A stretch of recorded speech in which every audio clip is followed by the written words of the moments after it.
Hi, I'm Peter Van Valkenburgh. I'm the director of research at Coin Center, a nonprofit based in Washington, D.C., that's been around since 2014. And if you don't know us, our mission is to educate people in government about how cryptocurrencies, including Zcash, work and why they're good for open societies and human flourishing, so that ideally they'll make good policies from a position of knowledge rather than bad policies and regulations from a position of ignorance.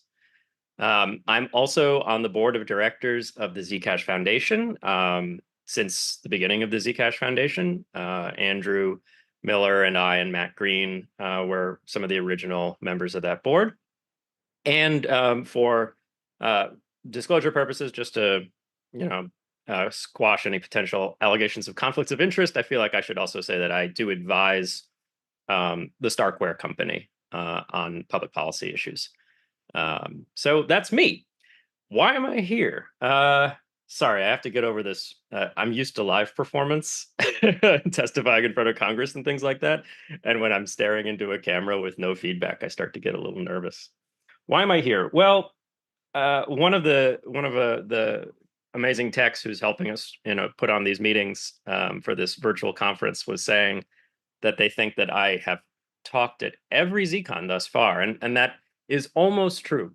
I did not speak at the most recent ZCon. So the last time I gave a talk or was on a panel was in Las Vegas in 2022. And there was something, at least for me, extraordinary about that ZCon at Las Vegas. It was the first one after COVID. And so it was finally like amazing to see people face to face again. I hadn't even seen like Zuko or Jack at all, for years at that point. And it was just so heartening to see my friends again and people who are working on these important technologies.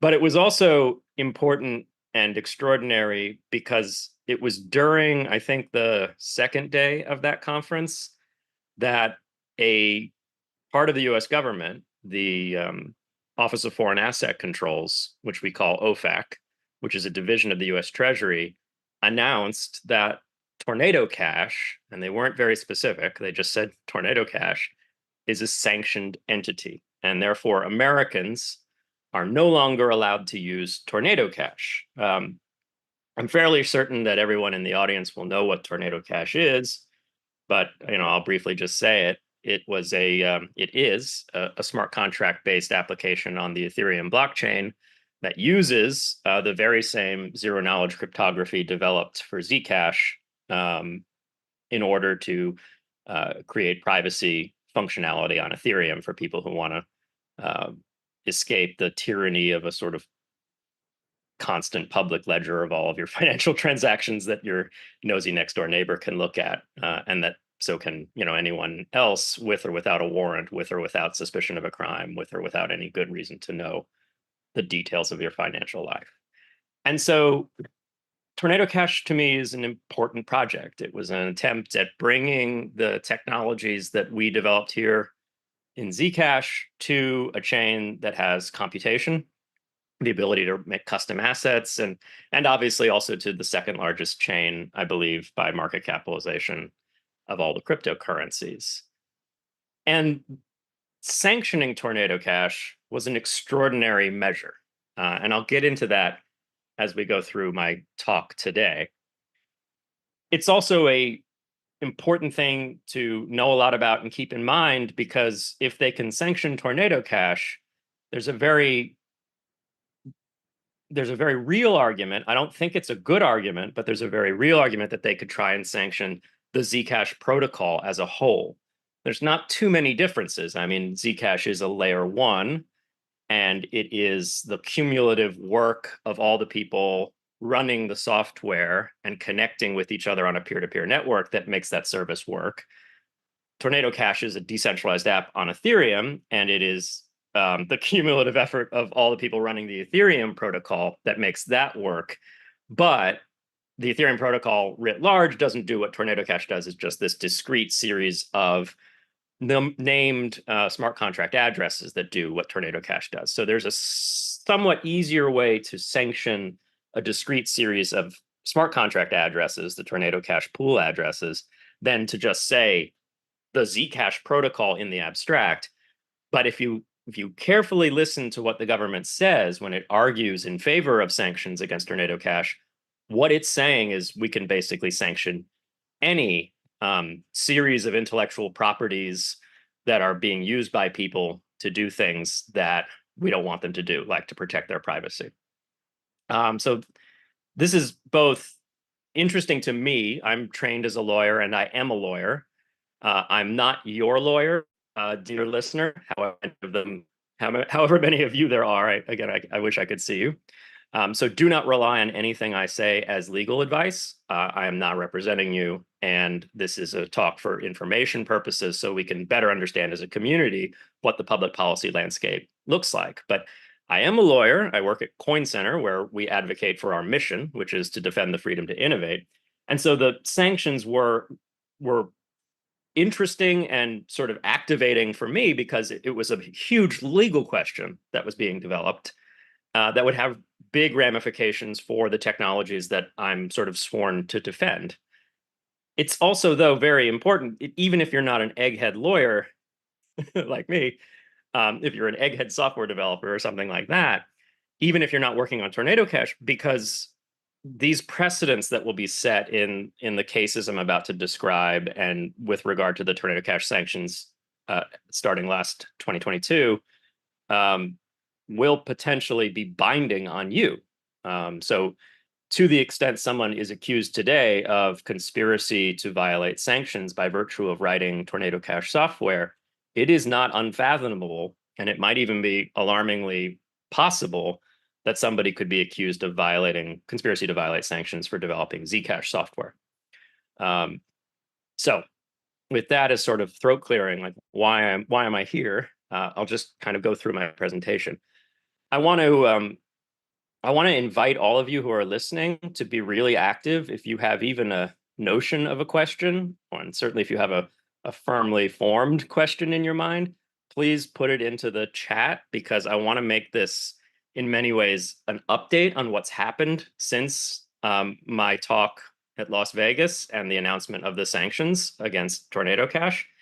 And I want this to be sort of a community forum where people can get the answers to their uncertainties about what's going to happen next and what are the implications. So please be active and put your questions under your session on WOVA. WOVA? WOVA? WOVA. Okay, so first of all, what are sanctions laws? I want to give just a very brief, for information purposes, background on what we're talking about. Sanctions laws, all different countries have sanctions laws. I'm going to be talking about US sanctions laws, specifically the International Emergency Economic Powers Act, which I'll call IEEPA, IEEPA.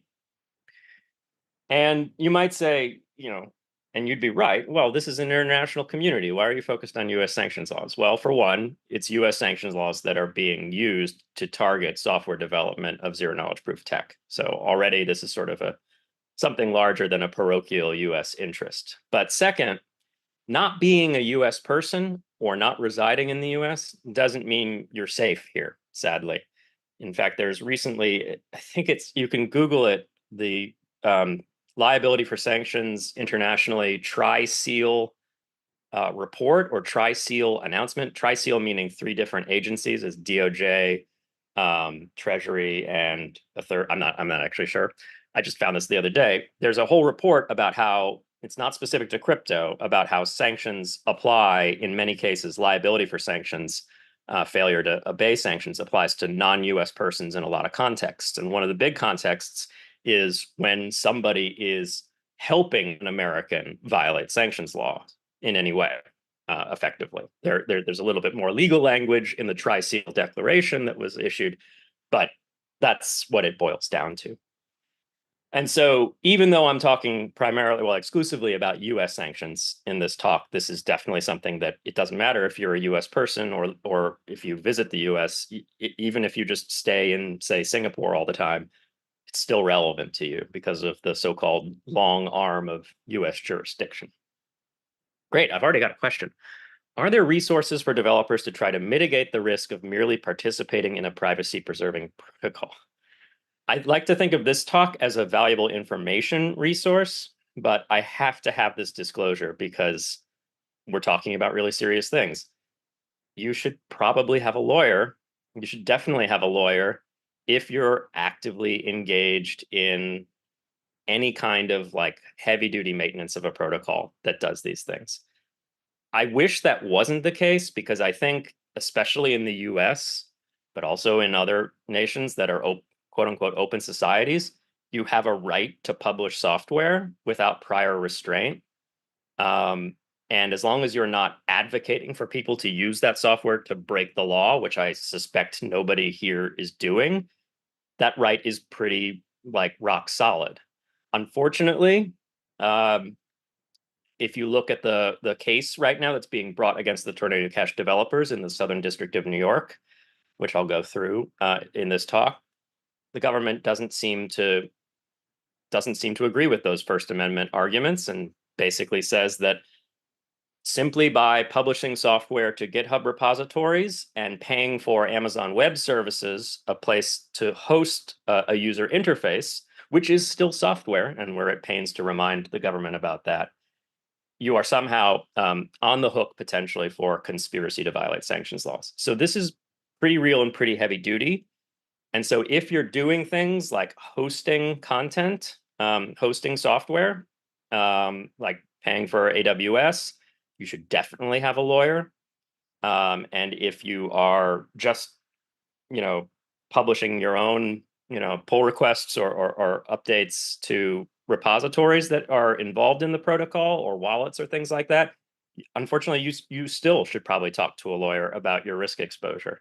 And I know lawyers are expensive. I work at a nonprofit, and I'm expensive even on nonprofit price levels, and I know that the private sector is a lot more expensive. So I wish I had something better to tell you, but the best resource for you if you're actively involved in maintaining these technologies is a lawyer who is your lawyer. So you need to be in a representation type relationship with that person. I can't tell you to rely on the statements I'm giving in this talk. This is more about just getting the community to know, where we all stand with regards to the legal risks here in general. Your specific legal risks you need to discuss with somebody who is duty bound to represent your interests. Uh, and this is a lot of work for more lawyers. I swear I'm not just, a member of the legal bar who's trying to get all of my friends rich or something. I wish this wasn't happening, but it is. So the International Emergency Economic Powers Act, IEEPA, which is US sanctions laws. Under that statute from Congress, which goes back decades, it actually goes back about a century. It was started off as the Trading with the Enemy Act, a little bit more aggressive sounding. Historically, it was a wartime power, trading with the enemy, and then it became an emergency power, International Emergency Economic Powers Act, that the president is able to use to affect important foreign policy objectives. It's supposed to be about foreign policy. It's not supposed to be about domestic policy, like telling Americans which technologies they can and cannot use. And that's one of many reasons why it's being abused in the Tornado Cash context. Under IEEPA, the president, through the Treasury Secretary, who can also delegate this power further within the Treasury agency to the head of the Office of Foreign Asset Control, OFAC, they promulgate a list. We call it the SDN list, the Specially Designated Nationals list of people and property of those people. And basically, in the simple and more benign and probably good use of these sanctions powers, OFAC will add to that list the name of a known terrorist, say Osama bin Laden, who, now that I bring it up, I've never checked if Osama bin Laden was on the OFAC list by name, but I'm pretty sure he almost certainly was. And what that means is if your name is on the list or the properties that you own, so say he owned a cave in Afghanistan that had an address, if your name or your addresses are on that list, Americans are bound by law to not engage in financial transactions, in any transactions really, with that named person or the property of that named person.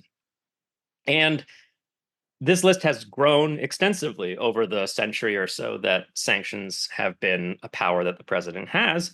And in many ways, just summarized to avoid going through a whole dissertation of the history of sanctions power, it's become probably the primary tool for geopolitical control that the US exerts internationally. And this is for obvious reasons, because the alternative, conventional warfare, and certainly nuclear warfare, is incredibly costly in lives and in potential, world destruction in the case of nuclear warfare. And so, given that reality, the usage of the tool to systematically blockade and starve the economy of our enemies through sanctions is the power that we have, and the power that we use. So these are really serious laws, and when used well, I won't necessarily defend them, because unfortunately, I think, and this is a whole nother subtopic, the people harmed by sanctions in a sanctioned country, tend to be the poorer people, the disenfranchised people who just, their livelihoods are already on the edge, and now because their economy is under sanction, they're going to make even less money and have even less money to feed their families and things like that. So it's still a really aggressive policy, and there's a lot of good questions to be asked about whether the leaders actually suffer that much, because they can usually find ways through these blockades, if you will, and still, enjoy their disgusting expropriation of wealth from their populations, their palaces, and their fast cars and yachts and things. That said, it's certainly true that, if Russian oligarchs are going to buy boats off the backs of their oppressed people, we should be able to seize and block those luxury yacht transactions. Like, I do think there's a place for sanctions when used appropriately. So, what are the limits of sanctions laws? Sanctions laws described generally are you curate this list, and Americans are not allowed to engage in transactions with people or property on that list. The limits to sanctions laws are another category of laws that generally are referred to as the Berman Amendments, Berman, named after Howard Berman, who was the California Democrat in Congress who pushed for these amendments to sanctions laws, and a subsequent law called the Free Trade in Ideas Act. The Berman Amendments and the Free Trade in Ideas Act were a response from Congress to how the president was using sanctions laws. Congress didn't come out and say, we don't like sanctions laws, get rid of them. Congress came out and said, we're worried that America is an open society. We're not worried about that. We like that. And we're worried that the president is using, or rather abusing, these sanction powers to effectively close off our society, to say that Americans can't buy art or magazines or read books by Cuban authors, a sanctioned country, or by Iranian authors.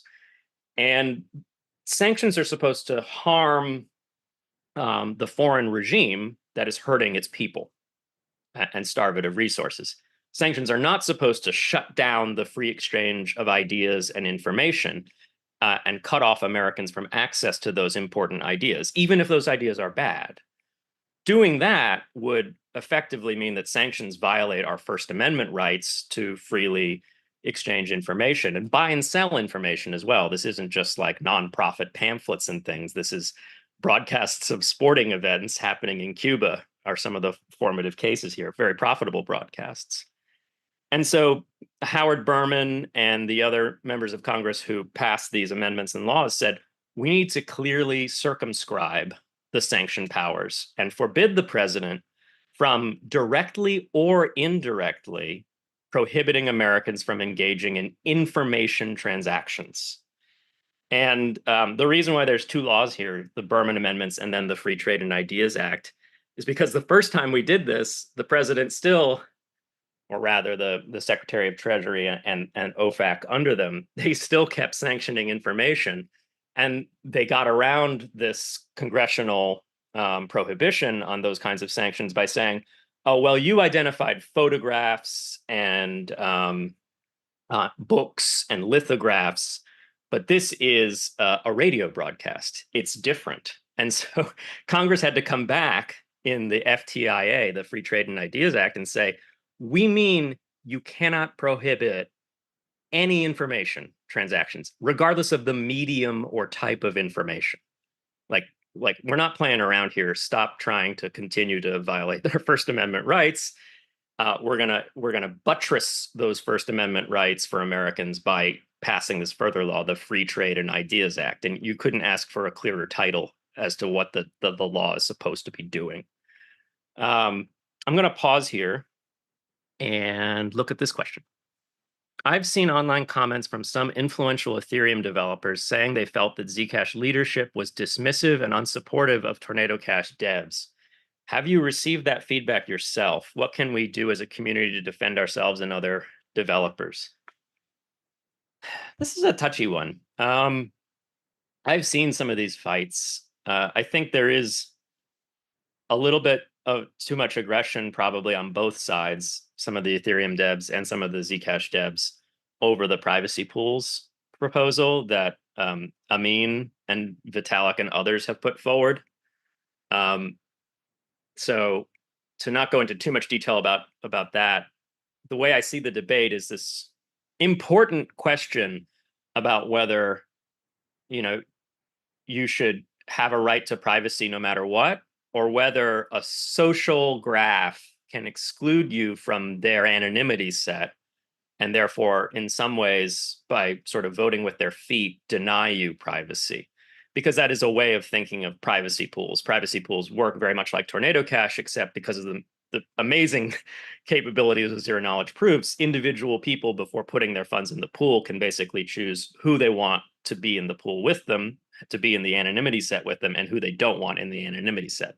The idea being that if there was an obvious address joining the anonymity set that had hacked a bunch of DeFi projects and was highly likely to be a North Korean cyber intelligence unit trying to launder those hacks and finance a nuclear weapons program, I should be able to not mix with those people, if you will. Again, it's not mixing. And every time I say that, I know I'm giving fodder to our enemies who say, oh, it's a mixer, all the funds are commingled. Well, no, in zero knowledge proof systems, you get the funds you put in and you're not allowed to get anything else. That's neither here nor there. But that is to say that there is a hard question here, right?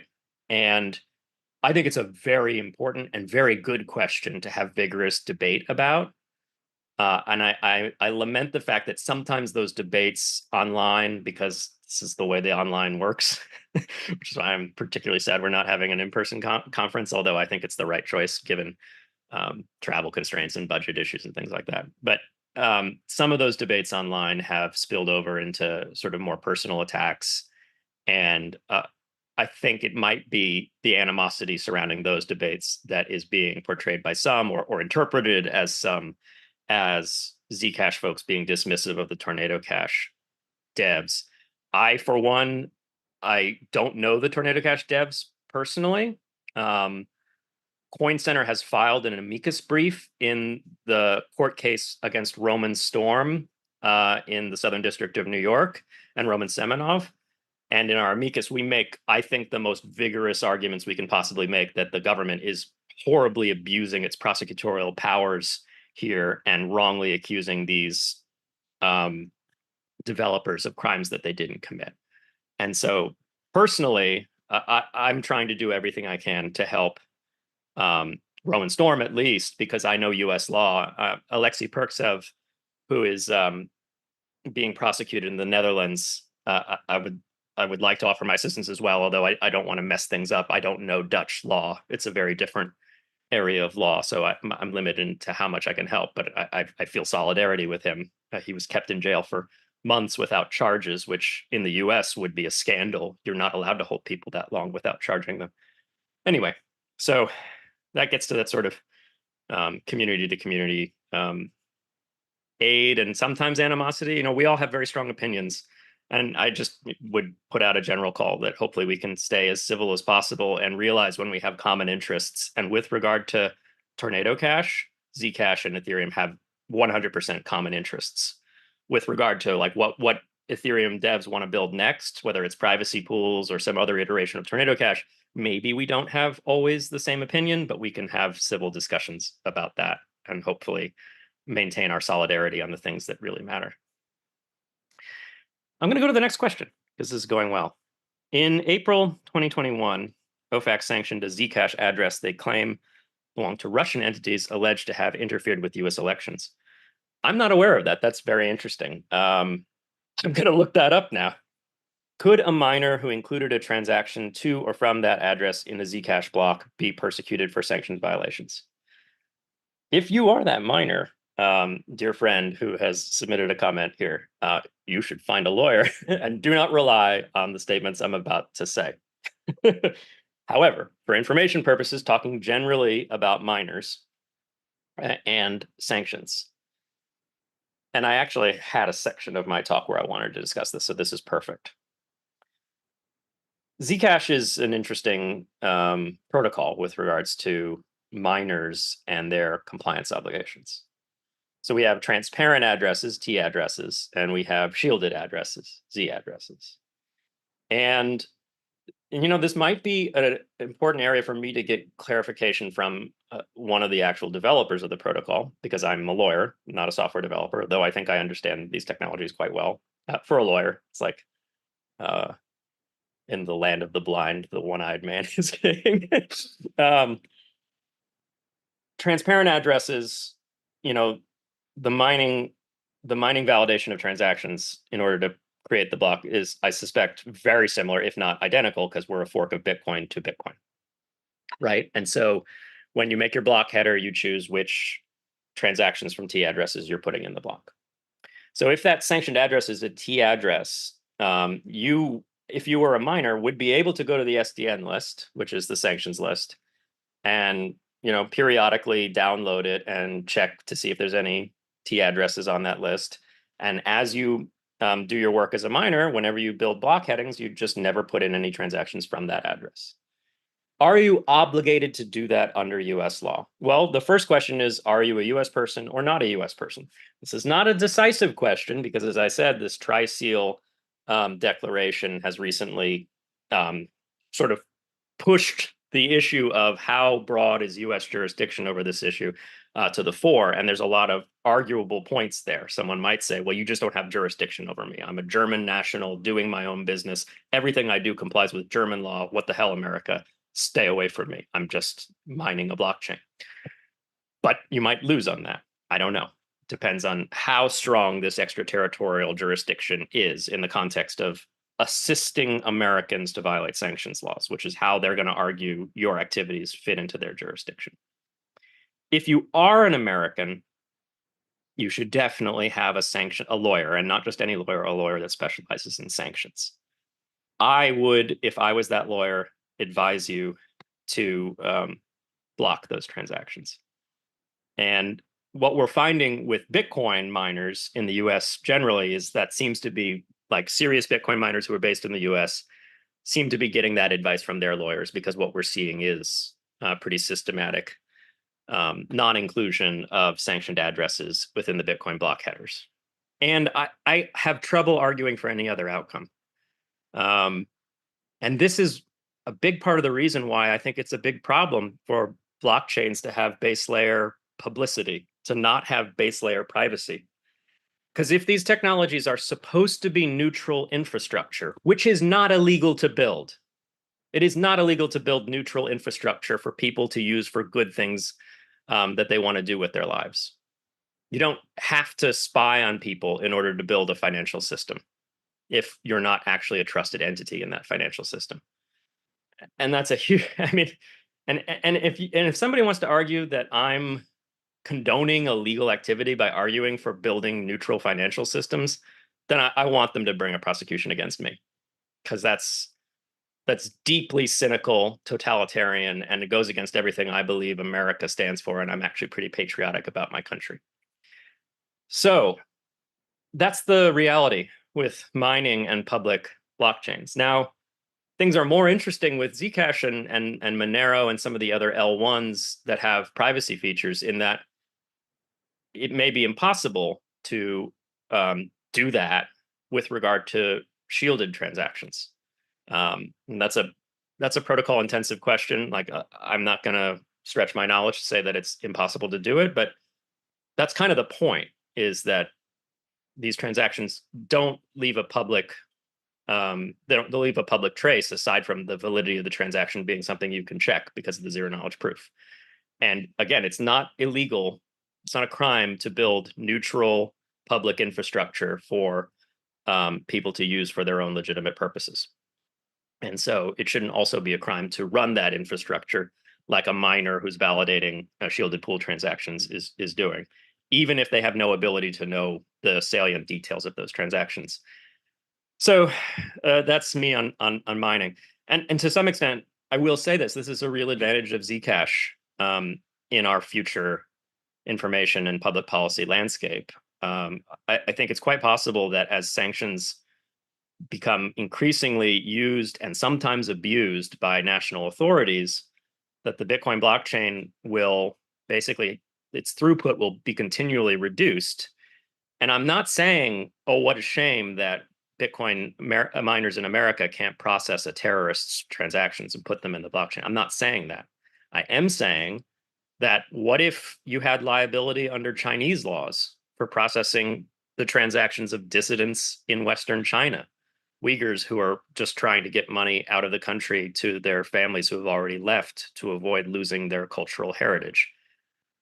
That is a transaction that a miner in China should put in the blockchain, even though it probably violates Chinese laws. And that's a transaction that hopefully an American miner would put in the blockchain, even if the US government happened to develop a friendlier relationship with China than we currently have, and say Americans shouldn't process these transactions for Uyghurs either. It's like, how dare you? Anyway, mining. Okay, I've got another question. A significant portion of the indictment.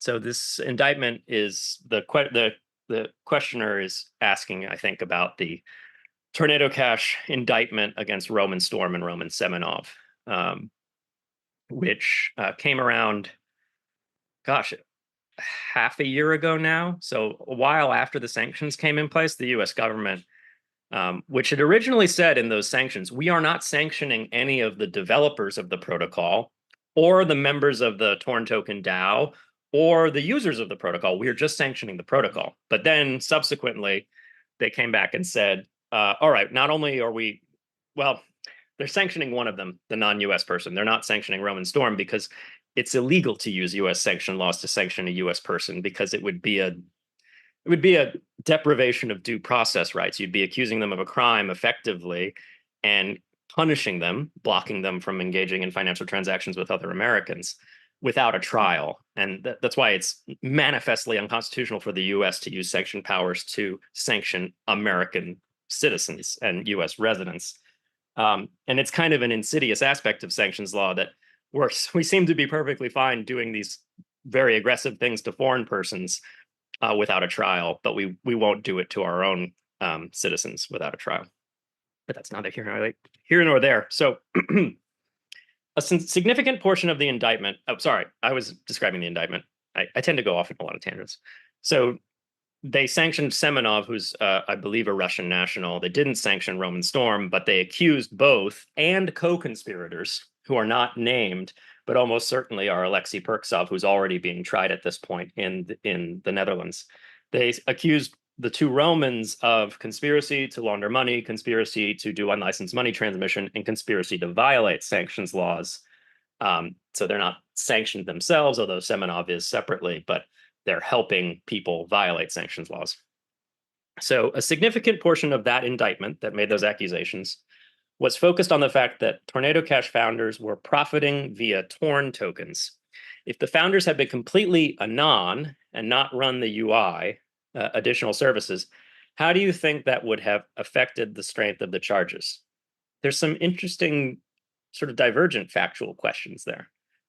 I want to come out and say that I don't believe that being anonymous is a good way to protect yourself as a developer. I understand the desire to be anonymous, but you shouldn't have to be anonymous to be in a country that obeys the rule of law and fundamental human rights and publish software. You should be able to be yourself 100%, whoever you are, whatever your beliefs, prejudices, religion, gender identity, you should just be able to be that and publish software. Because if you're not doing other things, if you're not advocating for the criminal usage of that software, you're creating research, you're creating science and technology that has ubiquitous applications, the vast majority of which are good for human flourishing. And if we think that the only people who should be allowed to do that are people who hide in the shadows, then we're fucked as a country. So being anon might be a pragmatic way to keep doing these things in a hostile regulatory environment, but it's messed up. It goes against all the things I believe America should stand for. And it doesn't mean that somehow you're not potentially guilty of crimes if the government thinks you're guilty of crimes. And if anything, it's going to make it easier for the government in some ways, if they do catch you, to prove that you were guilty of crimes, because there will be this perception that, oh, well, if they were doing nothing wrong, they wouldn't have hid in the shadows. But look, they took all these steps to hide their activity from the government. So clearly they must have been doing something wrong, right? Even if they weren't doing anything wrong. That's what they're going to argue. And so much more important than being anon or not being anon is, what are you doing? In this country, in the US, I firmly believe that if all you're doing is publishing open source software that anybody is free to use for any purpose, and it's infrastructure software, it creates neutral private financial infrastructure, I think you have a watertight First Amendment defense. Again, you should talk to your own lawyer if you want to rely on that statement. But if that's not what the First Amendment stands for, then we're in big trouble as a country, because the world is run by software. And if people can't just write software that does certain things because it's their deeply held beliefs that software should do those things, then people are just not going to engage in the productive and technological and socially beneficial activity of building new things in the world. And that's sort of the end of progress, the exchange of ideas and freedom. Now, the question also mentions a lot of the indictment is focused on the fact that TC founders were profiting via torn tokens. And you're right.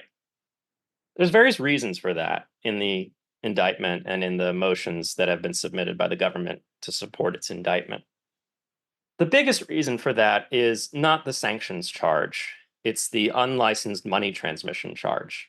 And I won't go into a whole description of unlicensed money transmission here, but the definition of money transmission, for which you then need to get a license before you do it, says engages as a business in transferring currency or currency substitutes from one location to another, or one person to another.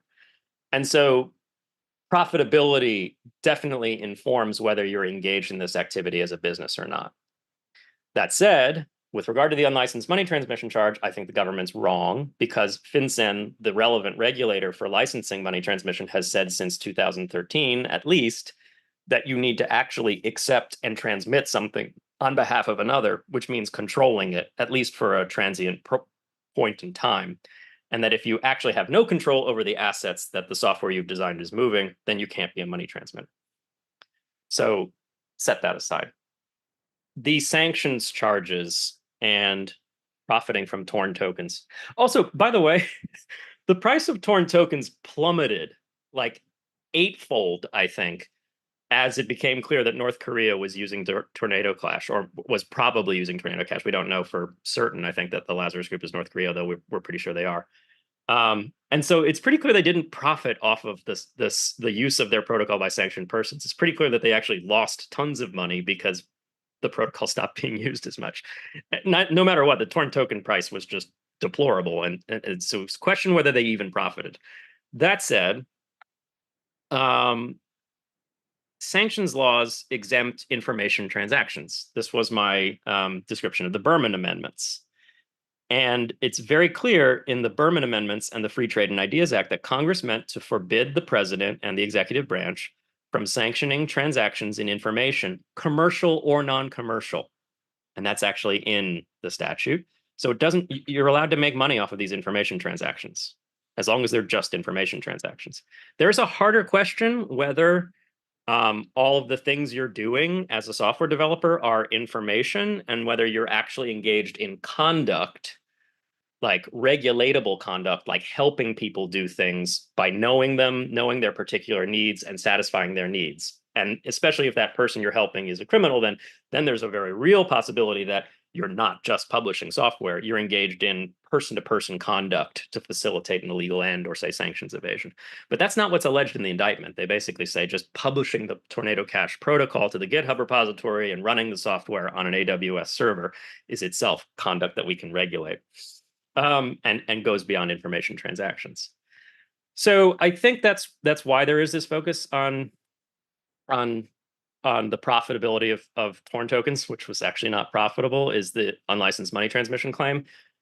It could come up in the sanctions discussion, although, as I said, the Free Trade and Ideas Act and the Berman amendments, they don't discriminate. If it's an information transaction, it doesn't matter if you're doing it for profit or non-profit.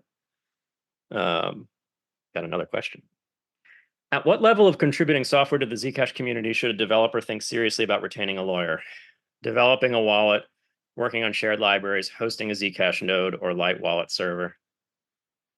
I'm going to give an unsatisfying answer. I want you all to check in with a lawyer because I don't want anyone hurt here. And frankly, if you're doing some of those lightweight things, those things that we think are not like a heavy level of contributing to the Zcash community, you're a great case to vindicate rights, right? It's like, are you serious? All I do is contribute to a widely used shared software library that is used in Zcash, but is also used in like NSA grade encryption for the government. Like, are you serious? You're going to come at me? Those kinds of plaintiffs are, I think, important, or those kinds of people are important to vindicate our rights if it ever came to it. Now, you might not be at a high likelihood of being prosecuted because the government doesn't want to prosecute people that it thinks it will lose its prosecution against. But there may be an opportunity for you to apply for declarative judgment, which is something you could talk with a lawyer about in your home jurisdiction. Say, like, we see what's happening in the SDNY. I want to know that I'm not doing something that's a crime. And I think I can sue the government to vindicate my rights. So that's another reason to talk to a lawyer, even if you don't think there's a likelihood of prosecution against you. From your perspective, it will be better for Zcash to get rid of transparent transaction. No, I don't think so. I think it provides flexibility, acknowledging that there are view keys, so you can basically get the effect of a transparent transaction with view keys. I do think that transparent addresses afford heavily regulated entities really obvious and clear compliance steps that they've already learned in the context of Bitcoin. And so if we deprecated those addresses, it's possible that it'd be impossible to find a regulated entity that would transact in Zcash, which would cut off a lot of on and off ramps to this important technology for financial privacy. So that's my personal opinion. I don't feel very strongly about that because, as I said, you could affect something similar with view keys, although query whether heavily regulated institutions would spend the time and money to build a compliance program around view keys when they already had one about transparent addresses. But that's my general opinion on that. I don't think that it creates particularly strong public policy ramifications one way or the other. It's not like this miners censoring transaction address issue is deadly to the protocol. It might be to protocols like Bitcoin that only have transparent addresses. Although that's a big thing to say because Bitcoin, I like Bitcoin. I'm not saying something mean about Bitcoin. It's the original community and the biggest community by far from a cryptocurrency standpoint. So they're probably pretty resilient, right? The fact that US persons and presumably entities may not be sanctioned seems important given that ECC and ZF are US entities. Yes. This is one reason why when I think it was Andrew Miller who first approached me about joining the Zcash Foundation as a board member, I was like, I don't do this. As I said, I'm an advisor for Starkware. My day job, my main job is Coin Center, public policy. I don't go out and join a lot of boards and do a lot of contract work in the cryptocurrency space because I'm risk averse, and I think it's important to pick the right things that you want to champion with your finite time on this earth, right? And so one of my main, certainties when Andrew Miller came to me about how I would or would not do this was I'm only going to do this if it's a US based nonprofit dedicated to publishing software for financial privacy. Because yes, that means that if they tried to sanction the Zcash Foundation, they'd be sanctioning a wholly owned nonprofit US organization with all of the constitutional rights that accompany being that US resident organization and nonprofit for that matter. And so we could say, like, there's no due process here. You didn't accuse this organization of criminal behavior. You can't just put us on a list that forbids Americans from transacting with us. We have to go to a trial, have a judge, a neutral magistrate, a process of appeal, representation by counsel, Sixth Amendment, Fifth Amendment, Fourth Amendment issues are at stake. First Amendment issues are hugely at stake, our freedom of speech. Because what do? We publish software that express our deeply held viewpoints that privacy and financial infrastructure neutrality matter. And so, yes, it is important that some of the entities in this space are US entities, I think, because not just because that changes whether or not they can be sanctioned. I think it also changes what kind of arguments they can make if accused of sanctions violations or if accused of money laundering. We can make these First Amendment arguments and say, take a hike. The US Constitution says that my rights here are robust. Do you think governments might increase their regulatory pressure to levels that might see Zcash wallets removed from app stores? And if that happens, what would be the path to follow? This question reminds me of another question, so I'll address both of them. I think you get pressure to remove Zcash wallets from app stores, and you get pressure to delist Zcash on cryptocurrency exchanges and other centralized financial institution platforms. I don't want to see this happen. I think America and freedom and the things that I like in the world, I think my kids will be better off if Americans are given a choice about their financial privacy, and that choice isn't forced upon them by exerting pressure on a choke point, a big corporation who cares about the profitability of their business more than the rights of the users that it services. So I'm not defending that.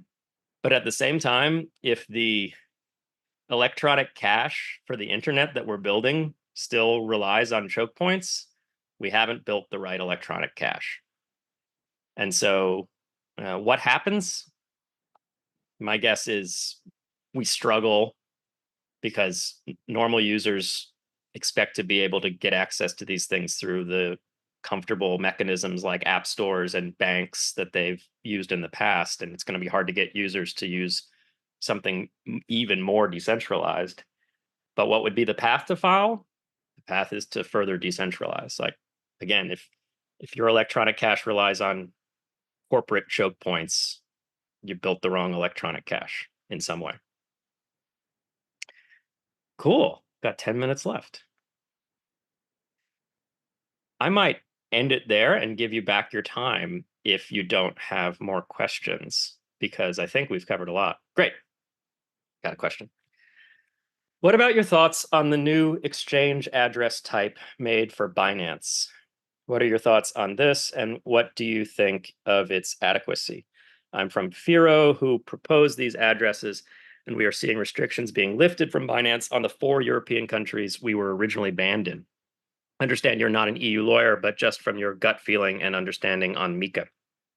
Oh no, I asked for another question, and I'm afraid I don't know enough about either the exchange addresses at Binance or Mica to give a good answer here, and I don't want to send you down the wrong path. Okay, next question. There is strong support for forced inclusion lists, EIP 7547, in the upcoming Ethereum upgrade. The rationale is it would give block builders plausible deniability for including sanctioned transactions, since excluding them would prevent the creation of valid blocks. This seems to distribute the regulatory risk across the whole Ethereum validator network, wondering what the legal implications are. That's very interesting. In general, I think we need more approaches like 7547. I think we should be having more serious conversations in the public blockchain space about encrypting the mempool. Now, maybe I've said something foolish and Dara or somebody is going to tell me that you can't do that without encrypting everything like Zcash. But we need better answers to this, because base layer neutrality is sort of the assumed nature of blockchain networks, and without base layer neutrality, I'm not sure they're all that valuable as compared to a more permissioned financial system. I think the counter argument to finding ways to protect base layer neutrality by spreading the sort of regulatory surface area and creating quote unquote plausible deniability, the counter argument is, well, we just need at least a few jurisdictions around the world to remain open and liberal, and miners will hopefully in those jurisdictions continue to process transactions that have been wrongly blocked by oppressive authorities in other regions, and that will find an equilibrium. And I hope that's true. I think that's what supporters of Bitcoin, even in light of the ramping up of sanctions, would say. I think that's a geopolitical incentive-based solution rather than a cryptographic solution. And cryptographic solutions seem to carry less possibility of failure than sort of geopolitical incentives or balancing type solutions to this problem. Also, I want to say one thing from, again, if you're a miner and you worry about these things, or a staker on Ethereum, if you're any kind of block validator, you should definitely have a lawyer, because you're engaged in probably some at least reasonably profitable activity, and you should use some of those profits to pay a lawyer. I guess what I would say is this: talk to your lawyer about things like willful blindness. You're not allowed to, if somebody goes to you and says, "Hey man, I really want some meth, but all I got is this Bitcoin and I need dollars to buy meth. Will you give me some Bitcoin, some dollars, so I can buy some meth, and I'll give you this Bitcoin?" You cannot just stand there and go, la la la la la la la la la, I didn't hear meth, because you're still sort of culpable for that behavior. Now, obviously, this is a cartoon version of the question you're asking, because the question you're asking is much more nuanced. It's, we just mine the blocks on the protocol. The protocol sets rules. We have to follow those rules to engage in this business activity. We don't investigate, nor do we have any reason to know the details of the things we're doing to obey the protocol. If we didn't do the protocol, we would not do the mining and not get the reward. You have a much better argument that this isn't willful blindness. This is just obeying the rules of a computer system while doing information transactions, which are exempted from, plausibly are arguably exempted from IEEPA, and therefore we're not culpable. All right. But this is why this is a gray area. I can't give you a firm answer here, and I'd be a bad lawyer and probably subject to disbarment if I told you that there was a clear answer here and you can rely on me. You cannot rely on me. So I'll leave it at that. So 5 minutes for my conclusion. I'll take less than that. My contact information is peter@coincenter.org. That's the email address I check most often. Coincenter.org is CoinCenter's website. All of our regulatory filings, all of our testimony in front of Congress, all of our blog posts and day-to-day updates on the state of public policy are available at coincenter.org. If this talk specifically has been interesting to you, I highly recommend you go to coincenter.org and find, it's one of our recent posts, a copy of our amicus brief in the Roman Semovich criminal prosecution, Tornado Cash prosecution. That is the document where we helped the court hopefully better understand sanctions laws, the Berman Amendment carve-outs for information transactions, and why it is wrong to try and hold Roman Storm and Semenov accountable for sanctions violations in light of the activities described in the indictment, which are pretty much limited to software development and publishing, and in light of the fact that the Berman amendments carve out those types of transactions from the reach of sanctions prohibitions. I also want to put in a plug, if this talk is interesting to you and this aspect of sanctions law is interesting to you, to also read the excellent brief from the DeFi Education Fund in the same case, where they go into another area of sanctions laws, its past applications, to find that this is an unprecedented use of sanctions law. So that's another good legal brief to read, just to better understand the sanctions issues surrounding software development. Cool. Well, with that, I wish you all a good ZconV. Is that what we're calling it? That's something I should have known before starting this talk. And I will be in the wrap-up session, and I'm also going to be in a couple other sessions throughout the week. So thank you.